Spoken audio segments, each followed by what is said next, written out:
तो हम कोशिश ये करते हैं कि इसी मैगज़ीन में से किसी आर्टिकल या किसी स्टोरी को हम उठाएं और उस पर डिटेल में बात करें, और फिर अंत में हम सबसे जो भी अपने व्यूज़ रखना चाहते हों 2 मिनट में अपने अपने व्यूज़ रखें, 2-2 मिनट में।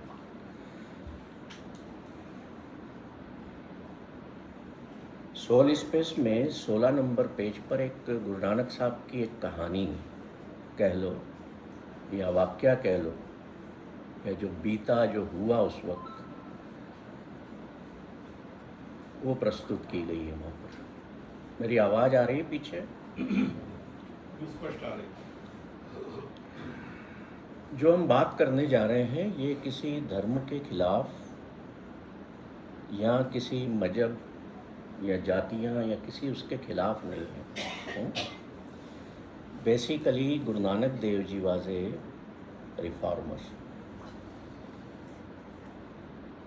जैसे रिफाइंड ऑयल मत समझिएगा, देसी घी में मिलावट होती है ना, तो ऐसी समय के साथ मिलावटें होती गई, तो वापस उसको देसी घी बनाना, गुरु नानक ने ये काम किया।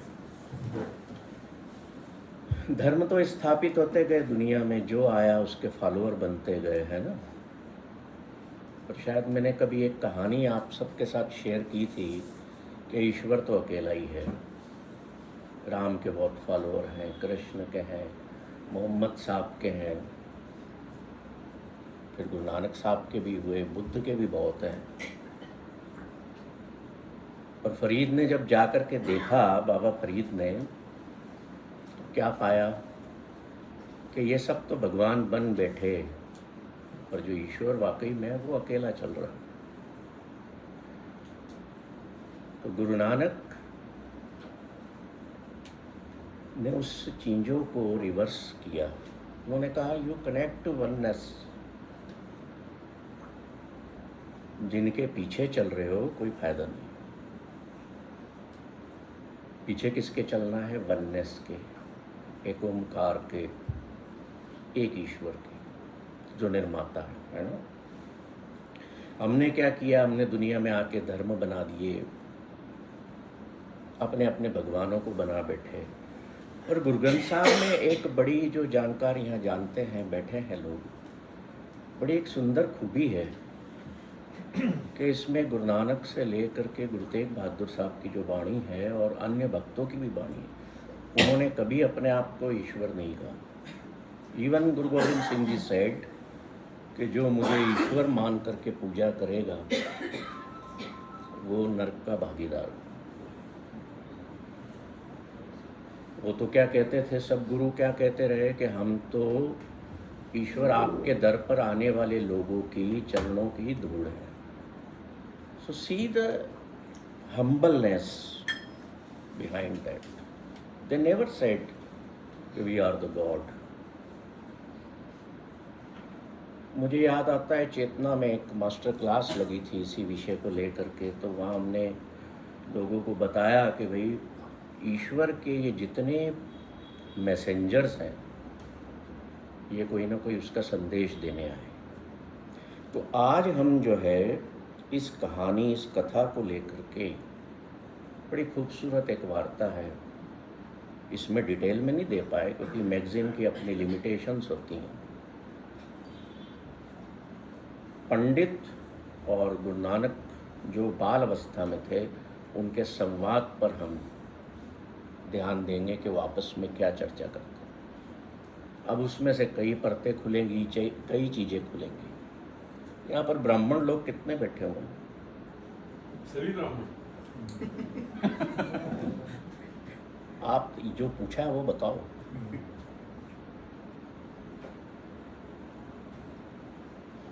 और वास्तविक ब्राह्मण कितने हैं? वास्तविक और ब्राह्मण में क्या उत्तर मिलेगा इसलिए प्रश्न किया, इसमें मिलना है उत्तर। ये सवाल। हाँ, थोड़ा ध्यान रखेंगे तो उत्तर मिल जाएगा, है ना। एक उपनयन संस्कार होता है, जनेऊ धारण करने का। तो ये कहानी जो है, गुरु नानक की 9-10 साल की उम्र है, उनके पिता परिवार के लोग कहते हैं कि अब नानक का उपनयन संस्कार हो, इनको जनेऊ पहनाया जाए। यहाँ बैठे हैं जो ब्राह्मण पहना हुआ है, उनने दिखाओ मत भाई। हाँ के वाले हैं सर। एक्चुअली नहीं, ये जो बात है ना कि हम पक्के वाले हैं, ये क्लेम करना ही गलत है। इसलिए मैंने पहले क्या कहा था कि कोई भी आज इन बातों का बुरा न माने। होता क्या है कि हम एक चीज़ पे ना बंध जाते हैं। अभी क्या हुआ कि मैं जैसे ही आया तो जो भाई साहब बाहर चाय पानी का इंतज़ाम देखते हैं, उन्होंने मुझे सोल स्पेस का ये दिया। मैंने कहा आज बंधन नहीं, आज फ्रीडम। हम स्वयं बाधाओं को में पड़ जाते हैं और वो सांसारिक रूप से कई बार जरूरी भी होती हैं, पर जो समझ लेता है वो कहता है मैं तो हूँ ही यहाँ का, मुझे क्या दिखाना, किसको दिखाना। तो उस वार्ता से हम शुरू करते हैं कि गुरु नानक 9-10 वर्ष के हैं और परिवार डिसाइड करता है कि अब इनको जो है जनेऊ धारण करवाया जाए। एक बड़ा उत्सव होता है। अभी मैंने एक मेरे मित्र हैं गौरव क्षीरसागर, उनके बेटे का ये संस्कार हुआ, उपनयन संस्कार, तो उन्होंने बुलाया तो मैं गया। बहुत बड़ा विशाल समागम हुआ। वैसा ही शायद उस वक्त भी होता होगा। परिवार के लोग, सगे संबंधी, गांव वाले सारे इकट्ठे हुए। पंडित हरदयाल, उनके पिता जो गुरु नानक के थे कालू मेहता जी, उनके जो पंडित थे वो पंडित हरदयाल के नाम से जाने जाते हैं। उन्होंने अब इस समारोह की शुरुआत की। अब वो क्या कहते हैं आप ध्यान से सुने, क्योंकि इसको ना हमने हिंदी में रूपांतरित किया है,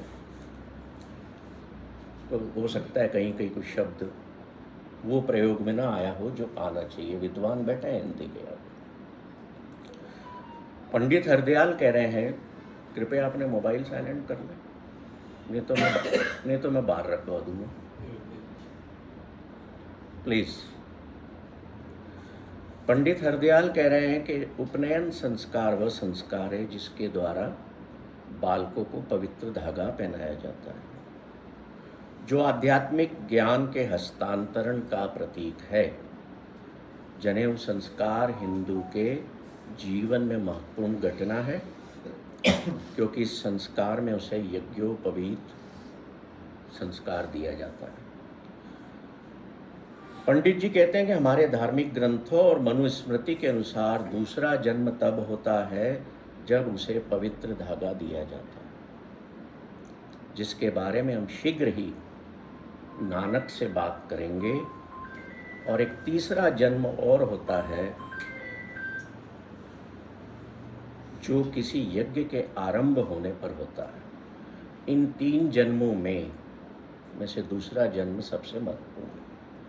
मीन्स जो यज्ञोपवीत संस्कार है, उपनयन संस्कार है, this is your second birth. इस जन्म में भी ज्ञान की देवी सावित्री उसकी माता और शिक्षिका होती है, और जो ब्राह्मण ये संस्कार देता है वो उसका जीवन का गुरु होता है। ये पंडित हरदयाल बता रहे हैं। अब अगली बात पर फोकस करिएगा कि एक ब्राह्मण लड़का 5 से 8 वर्ष की आयु में जनेऊ संस्कार का भागी होता है। क्षत्रिय 9 से 12 और वैश्य 12 वर्ष की बाद। द फर्स्ट डिफरेंस जिस पर गुरु नानक ने बहुत बड़ा ऐतराज उठाया बाद में। अभी ये होता क्या है पंडित जी बता रहे हैं तीसरे जन्म सावित्री दीक्षा की आयु क्रमशः ब्राह्मण, क्षत्रिय और वैश्य के लिए 16, 22 और 24 है।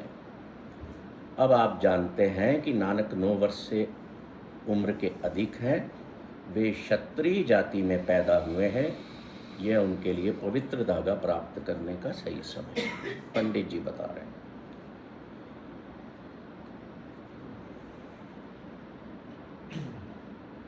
पंडित हरदयाल ने मनुस्मृति और अन्य धार्मिक ग्रंथों के श्लोक पढ़े। जो जनरली होता है वो लिख रहे हैं कि दर्शकों का बड़ा हिस्सा या सुनने वाले लोगों का बड़ा हिस्सा उनके श्लोकों को समझ नहीं पाया। आज भी ऐसा होता है, चलने दो, श्लोक पढ़ रहे हैं पंडित। लेकिन लोग शास्त्रों के प्रति, पंडित जी के प्रति और श्लोकों के प्रति श्रद्धा से अपना सिर झुकाते हैं। नानक उन श्लोकों को बड़े ध्यान से सुन रहे हैं। पंडित हरदयाल कहते हैं आगे कि यह सब हमारे प्राचीन शास्त्रों से है। हमें अपने शास्त्रों पर कभी भी सवाल नहीं उठाना चाहिए।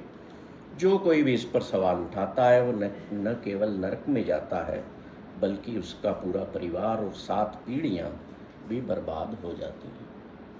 ये सेकंड ऑब्जेक्शन यहाँ पर नानक लेते हैं। कैसे लेते हैं बाद में आए। जैसा कि आप जानते हैं कि ब्राह्मण, क्षत्रिय और वैश्य जनेऊ पहनते हैं। जनेऊ पहनना हिंदुओं में बहुत ही पवित्र माना जाता है। इस जनेऊ धारण के बाद ही एक ब्राह्मण सच्चा ब्राह्मण बन पाता है। इसी तरह क्षत्रिय और वैश्य जनेऊ समारोह के बाद सच्चे बन पाते हैं। हमारे शास्त्रों में कहा गया है कि जन्मना जायते शूद्र, कर्मणा जायते द्विज। इसका मतलब है जन्म से हम सभी शूद्र हैं, राइट सर? यस।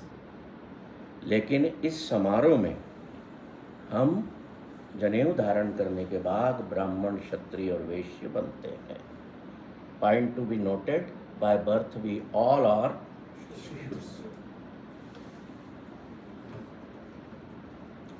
पंडित जी अभी आगे और बता रहे हैं। वो कह रहे हैं कि ये कि साधारण धागा नहीं है। इसे एक ब्राह्मण द्वारा काता जाता है, घुमाया जाता है। इसकी लंबाई एक आदमी की 4 उंगलियों की चौड़ाई से 96 गुना होती है। यह दर्शाता है कि व्यक्ति को विचार, वचन और कर्म से ब्रह्मचारी होना चाहिए। इसमें 3 डोरियां होती हैं। प्रत्येक डोरी एक वेद का प्रतिनिधित्व करती है, ऋग्वेद, यजुर्वेद और सामवेद। यह ब्रह्मा, विष्णु और शिव की त्रिमूर्ति का भी प्रतिनिधित्व करती है। बीच में गांठ बांधकर निराकार ब्रह्मा सर्वोच्च सिद्धांत का प्रतिनिधित्व करती, जो गांठ बांधी गई है। तीनों डोरियां माया के 3 पहलुओं का भी प्रतिनिधित्व करती है। कौन से पहलू हैं वो? सत्व, रज और तम। और बीच की गांठ ईश्वर को प्रतिनिधित्व करती है, जो कि माया को, संसार की माया को नियंत्रित करता है। ये मैं नहीं कह रहा, जो पंडित जी कह रहे हैं। पंडित जी आगे कहते हैं कि इस डोरी को बांधने वाले को हमेशा ये याद दिलाती है कि उसे ऋषियों, अपने पूर्वजों और देवताओं के प्रति 3 तरह के ऋणों का भुगतान करना है। 3 अवस्थाएं, जागृत, स्वप्न और सुषुप्ति, यह स्वर्ग, पृथ्वी और पाताल लोक नामक 3 आयामों का भी प्रतिनिधित्व करता है। 3 धागों का एक और महत्वपूर्ण अर्थ पीड़ा, पिंगला और सुखमनी नाड़ी है, जिनके माध्यम से कुंडलिनी ऊर्जा सर्वोच्च चेतना के रूप में प्रकट होती है। जनेऊ धारण करने के बाद, मिलने के बाद एक लड़का दुनिया के सबसे पवित्र मंत्र, जिसे गायत्री मंत्र कहते हैं, उसका उच्चारण करता है। गायत्री वेद माता है। जैसे पानी, बर्फ, वाष्प, वायु और तरल के 4 अलग अलग रूपों में प्रकट होता है और अग्नि, जलन, गर्मी, प्रकाश और गति के रूपों में प्रकट होती है, वैसे ही गायत्री भी 4 वेदों, 4 प्रकार के ज्ञान के रूप में प्रकट होती है। आपको ये भी नहीं बोलना चाहिए कि ब्रह्मा गांठ को पकड़कर गायत्री का ध्यान करने वाले जो ब्राह्मण है वो दूसरों को वर भी दे सकता है, श्रापित भी कर सकता है, इतनी शक्ति आ जाती है उसमें। ये पंडित जी कह रहे हैं। पंडित हरदयाल ने श्रोताओं की ओर देखा और पाया कि श्राप का भय उनके चेहरों पर स्पष्ट दिखाई दे रहा है। आज भी कहते हैं ना, श्राप ने दे दे पंडित जी, बच के रहिए। अब वो बड़े प्यार से पंडित जी नानक की तरफ स्नेहपूर्वक देखते हैं और कहते हैं, नानक, क्या इस पवित्र धागे के बारे में आपके अब सभी संदेह दूर हो गए हैं या कुछ प्रश्न आपके बाकी हैं?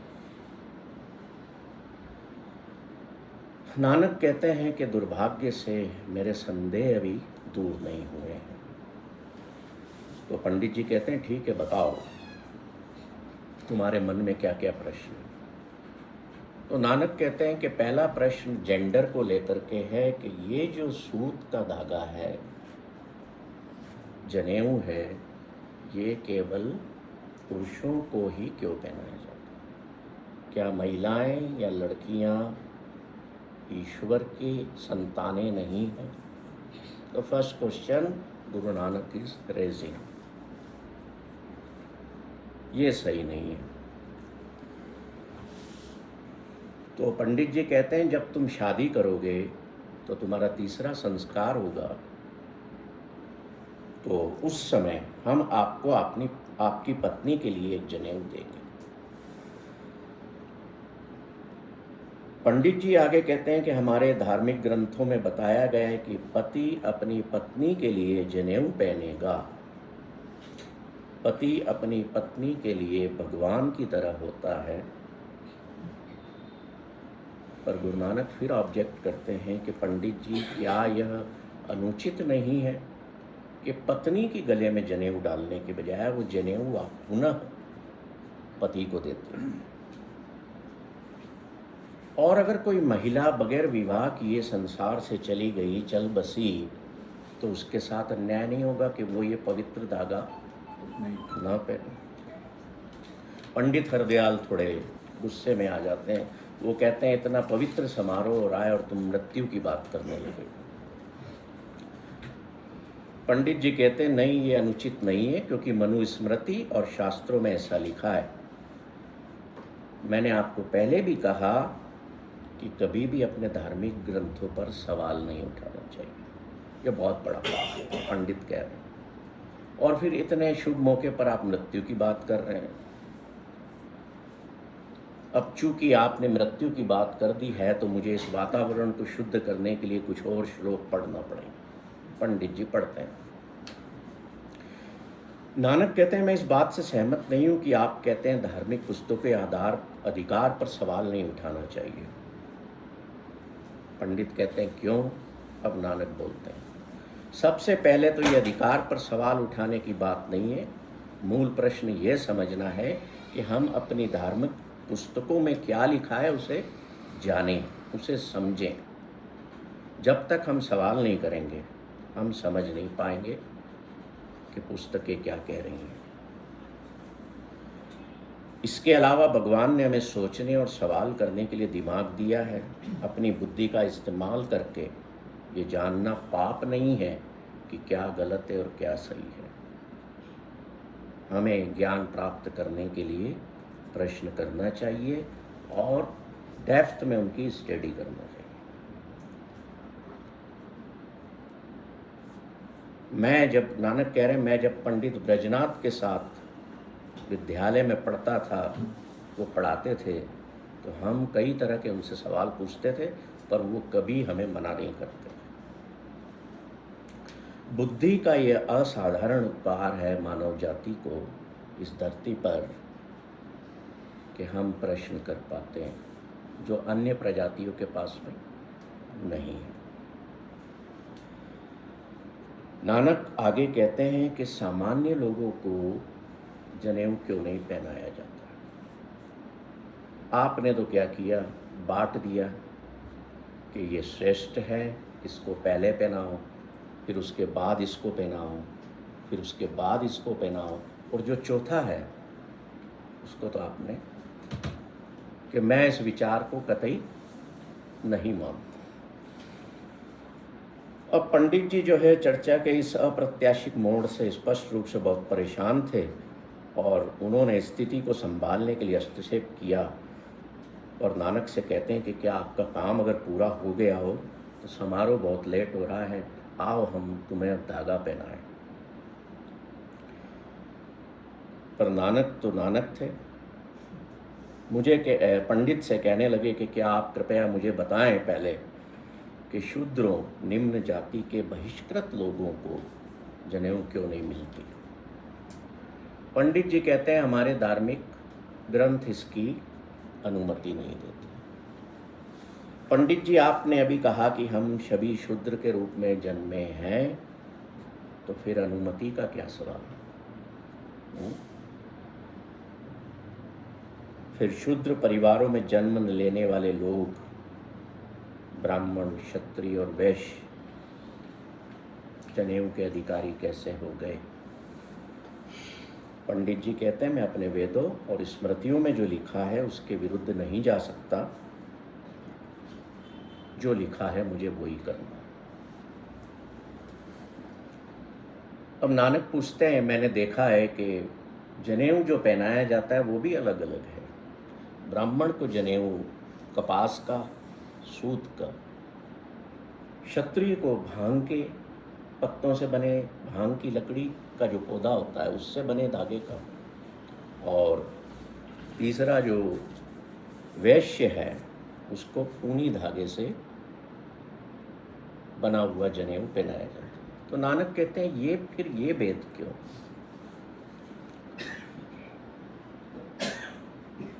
हरदयाल कहते हैं कि जैसा मैंने आपको पहले बताया कि अलग अलग जातियों में पैदा हुए बच्चे अलग अलग उम्र में जनेऊ धारण के पात्र होते हैं, और यही हमारे वेदों ग्रंथों में लिखा गया है, यही शास्त्रों के अटल नियम है, हम इनके खिलाफ नहीं जा सकते।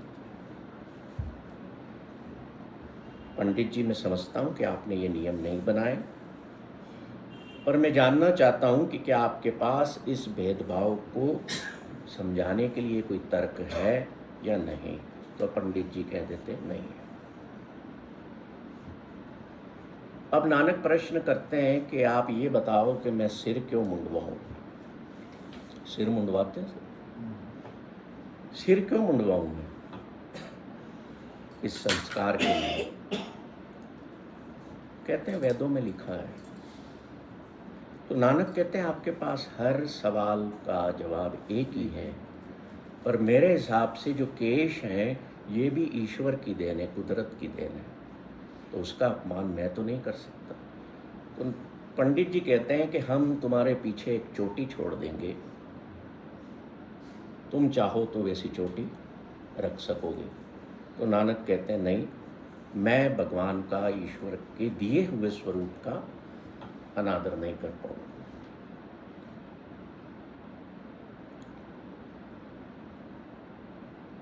अब आगे पंडित जी से प्रश्न करते हैं कि पंडित जी, आपने कहा कि इस समारोह के बाद एक व्यक्ति को नया जन्म मिलता है, दूसरा जन्म मिलता है। तो इस आर्टिकल में एक प्रश्न खड़ा किया जाता है कि नानक कहते हैं, will the old really die and new be born by wearing this thread? जो मुझे नया जन्म मिलने वाला है उसके बाद क्या मेरे पुराने किए हुए कर्म धुले हुए माने जाएंगे या नहीं, या मेरे पाप या जो भी है अगर ये नया जन्म देता है तो ये मैं मान लूँ। तो पंडित जी फिर वही बात कहते हैं, मुझे नहीं पता, जो लिखा है मैंने आपको बता दिया। अब देखिए, जो धर्म में ग्रंथों में लिखा है, पंडित जी उसी को बखान कर रहे हैं और वही प्रोसीजर वो अपना रहे हैं। But with in deep inside him he also new कि इसके क्वेश्चन तो सही हैं, पर मैं भी अब अपनी जगह से हिल नहीं सकता। तो पंडित नाराज होते हैं, वो उनके पिता से कहते हैं कि कालू जी, आपने मुझे बुलाया क्या मेरा अपमान करने के लिए? तो उनके पिता खड़े होते हैं और वो कहते हैं कि नानक, हमें अपने पुरोहितों का या उनके अधिकार पर सवाल नहीं उठाना चाहिए। बहुत विद्वान है पंडित हरदयाल, जल्दी से अपने प्रश्न खत्म करो और इस समारोह को हम पूर्ण कर सकें। नानक फिर कहते हैं कि पंडित जी, आपके अधिकार का प्रश्न नहीं है, प्रश्न सही या गलत का है। पंडित कहते हैं, कौन तय करेगा गलत क्या है सही क्या है? क्या तुम तय करोगे, मैं तय करूँगा, या हमारे बुजुर्ग तय करेंगे? तो नानक कहते हैं कि नहीं, ये ज्ञान तय करेगा कि कौन गलत है कौन सही, ना आप ना आपके बुजुर्ग। इसलिए जो रिफॉर्म उन्होंने किया, Guru Nanak establish the wisdom, the highest wisdom as the symbol of God, to follow that, not any statue, not any such type of samskaras. अब उन्होंने कौन सा पंडित जी को जनेऊ दिया वो आगे आएगा, कौन सा जनेऊ पहनना चाहते हैं नानक। लेकिन नानक जानते थे कि वे किसकी बात कर रहे हैं। उन्होंने तुरंत उत्तर दिया कि न तो मैं और न हमारे बुजुर्ग, ये ज्ञान ही तय करेगा कि कौन गलत है कौन सही।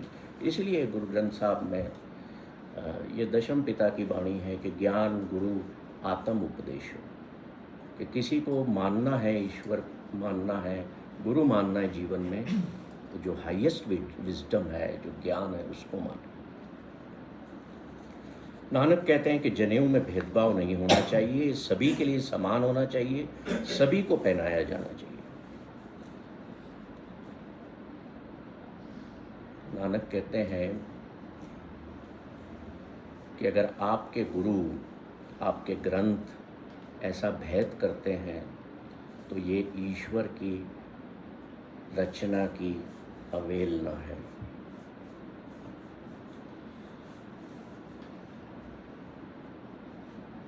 न आप इसे ईसाइयों को पहनाते हैं, न इसे महिलाओं को पहनाते हैं, न इसे मुसलमानों को पहनाते हैं।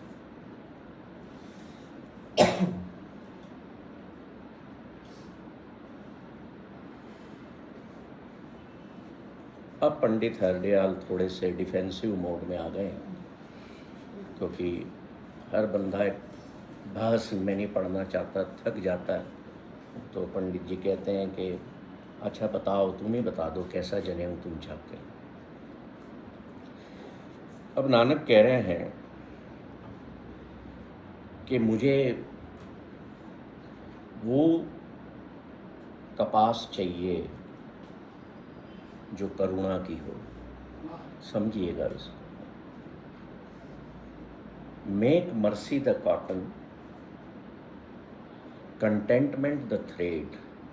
संतोष धागा हो, उस करुणा की कपास का बना हुआ संतोष रूपी धागा हो, और संयम इसकी नॉट हो, जो गांठ है, और ट्विस्ट काय का दूं मैं? ट्रुथ का, सत्य का। हे पंडित, अगर तेरे पास ऐसा जनेऊ है तो तू मेरी आत्मा पे धारण करवा, क्योंकि जो तू जनेऊ मुझे दे रहा है वो टूट भी सकता है, मैला भी होगा, और तुम कहोगे कि मैला हो गया, टूट गया, तो जा पंडित से जाके नया खरीद के पहन ले। तो I don't want to wear such type of janeu thread जो मैला हो जाए, जो टूट जाए, जो गल जाए और मेरे शरीर के साथ जल करके खत्म हो जाए। I want to have that thread of compassion which will move with my soul in my next journey also. If you have that thread of compassion for my soul, तो तुम मुझे पहना दो। पंडित जी ने हाथ जोड़ लिए, कहने लगे मेरे पास तो ऐसा जनेऊ नहीं। इसका मतलब ये नहीं है कि किसी धर्म की विचार या किसी ग्रंथ की विचार या किसी भी मान्यता का को गलत ठहराना, ये नहीं है। दिस इज ए रिफॉर्म कि जो तुम करने जा रहे हो क्या तुम उसके प्रति अवेयर हो, अवेकन हो। अब जो जनेऊ हमने पहन रखा है गले में, है ना, 3 धागे हैं उसमें, तो वो 3 जो रिप्रेजेंटेशन है उनके, वो मेरे जीवन में उतरे हैं कि नहीं। बात नानक वहाँ लेकर के आए। वो कहते हैं कि शरीर पर तुम, इसमें भी तुमने कह दिया कि बाएं कंधे से इधर डालो, ऐसा ही है शायद सर। Yes.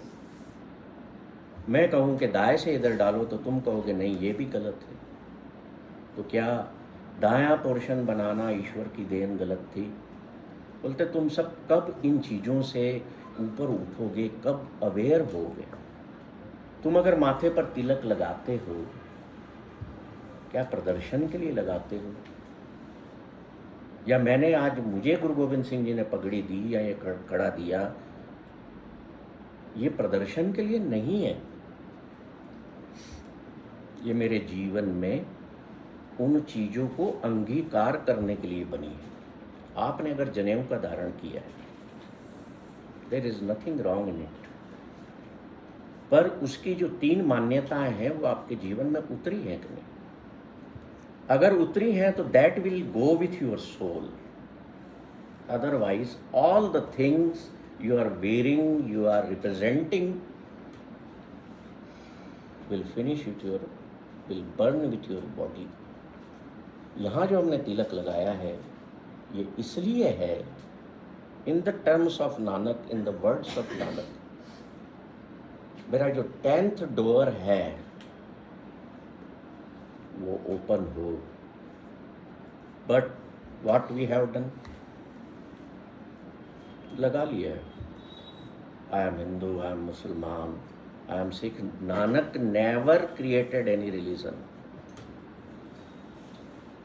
ये तो फॉलोअर्स क्रिएट कर देते, और जब रिलीजन क्रिएट हो जाता है तो उसमें फिर रिचुअल्स चालू हो जाते हैं, और रिचुअल्स चालू होते हैं तो आप अपने, जो आपका मुख्य रास्ता है जिस पर आपको वॉक करना है, आप उससे भटक जाते हैं। सुबह उठे, तिलक लगाया, जनेऊ पहना, मैंने कृपाण पहन ली, कड़ा पहन लिया, पगड़ी सजा ली, भारी स्वरूप तो मैंने कर लिया, पर ये स्वरूप जिसके लिए दिया गया, क्या मैं उस पर खरा उतर रहा हूँ कि नहीं? अगर ये मेरा कड़ा है तो ये मुझे बताता है कि मुझे अपने कैरेक्टर में इस सर्कल को कभी क्रॉस नहीं करना है ना? तो क्या मैं क्रॉस करता हूँ? ये याद दिलाएगा the simply meaning of this. तो ऐसे ही अगर हम जिस चीज को भी फॉलो करते हैं, पर माफ करना हुआ उल्टा, सभी ने किया उल्टा। आप जिस धर्म को बिलोंग करते हो आपने भी किया, मेरे धर्म के लोगों ने भी किया, कर रहे हैं, दूसरे भी कर रहे हैं। Why? Because everyone created a wall of ego. मैं सर्वश्रेष्ठ, मेरे ग्रंथ सर्वश्रेष्ठ, मेरा धर्म सर्वश्रेष्ठ। माँ की कोख से निकले थे तो बताया गया कि भैया तुम सरदार जी हो या हिंदू हो, है? उनने कह दिया ब्राह्मण हूँ मैं। गुरु Govind Singh G van formed the Khalsa, सारे शूद्र थे, and I am also one of them. मैं कभी नहीं कहता कि मैं ब्राह्मण हूँ, क्षत्रिय हूँ, वैश्य हूँ। तो गुरु नानक कहते हैं कि नीचा अंदर नीच जात, तो जितने नीच से नीच जो लोग हैं उनके भी नीचे का मैं हूँ। Why? To bring the humbleness, the humility in our life, to break that wall of ego। ठीक है, समझ में आ रहा है कि नहीं आ रहा है? तो आखिरी पड़ाव पर हम आते हैं, फिर आप सबसे हम व्यूज लेंगे।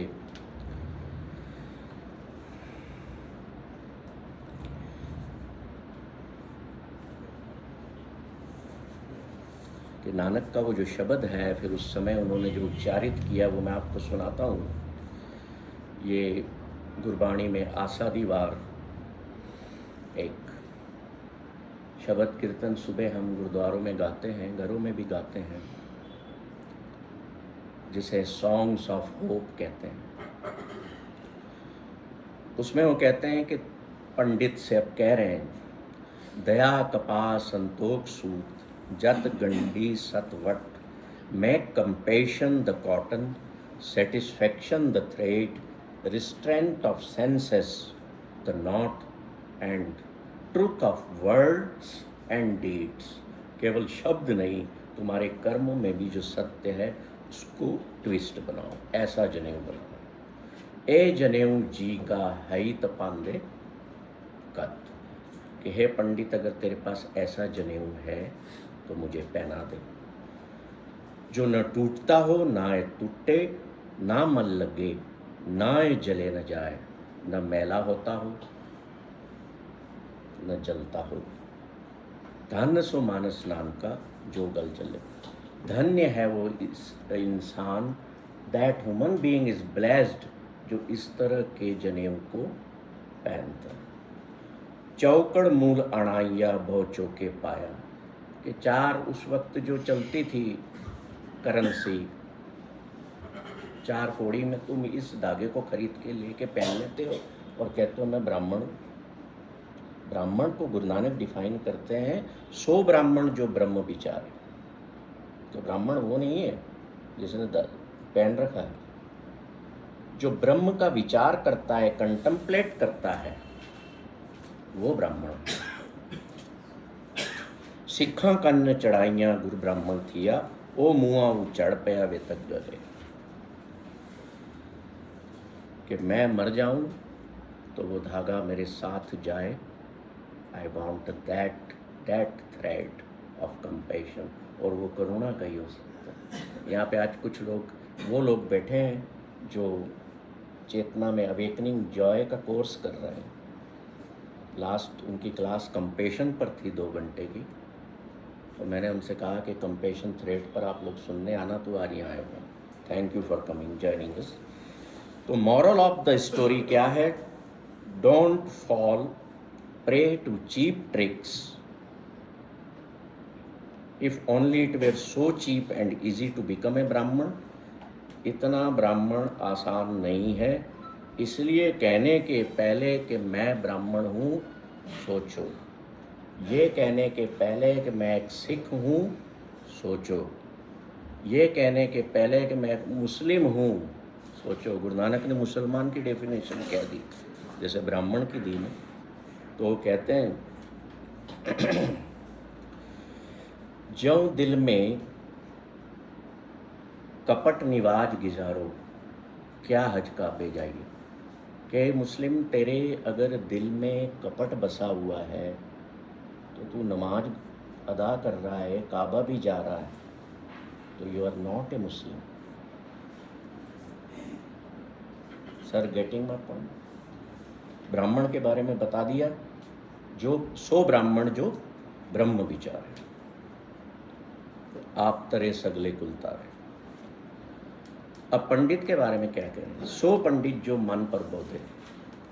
He is a true Pandit who searches his own mind and instructs accordingly. मैं पंडित बन गया, आओ जी यज्ञ पूजा करवा देता हूँ, स्वाहा करवा देता हूँ, सब कुछ तुम्हारा करवा देता हूँ। बट उस पंडित से पूछना कि भाई साहब, do you search your own mind, have you search your own heart, is there any kind of purity within, और just you are taking baths in Ganga.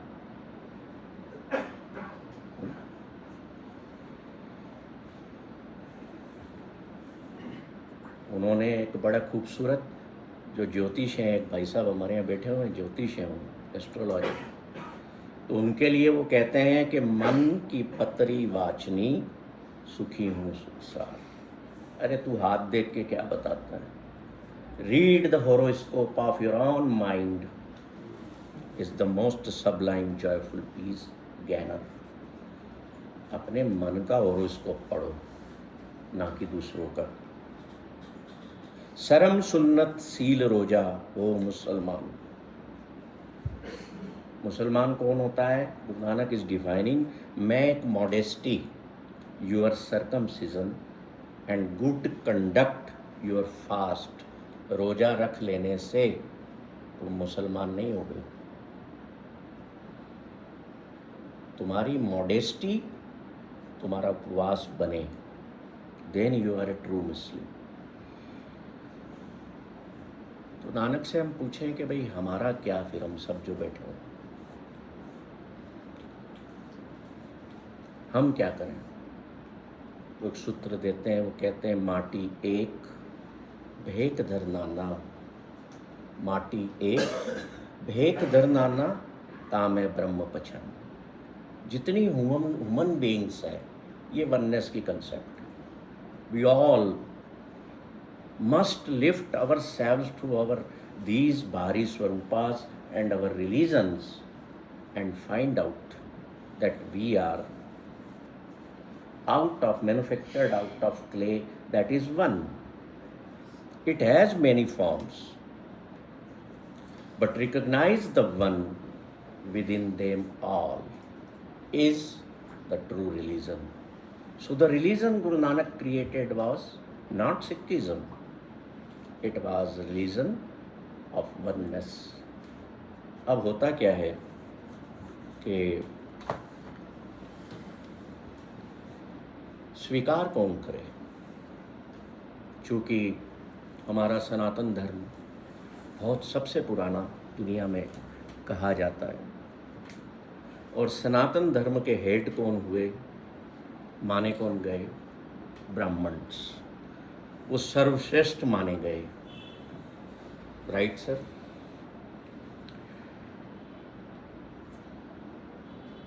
Ego की वॉल खड़ी होती है। अगर कोई रिफॉर्मर दुनिया में आता है, बुद्ध आए,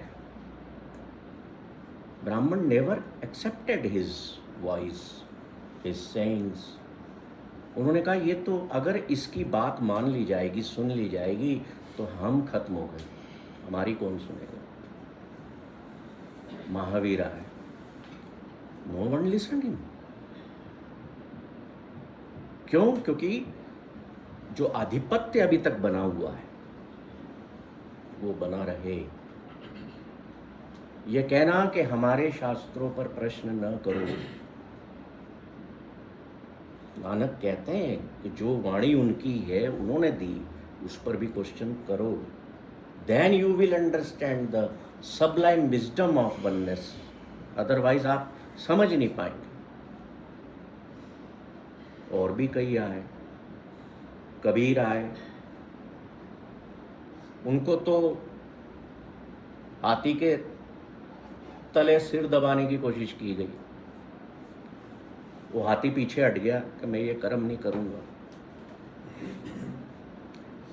कबीर अपने अंत समय में, लोग दुनिया में अपने अंत समय में काशी में जाके मरना पसंद करते थे, पर कबीर को छोड़नी पड़ी वो जगह और वो मगहर में गए। पंडित कहते थे, ब्राह्मण कहते थे कि जो मगहर में मरेगा वो गधे की योनि में जाएगा। तो Kabir said, I am ready to go in the donkey's kingdom, let me see, let me check.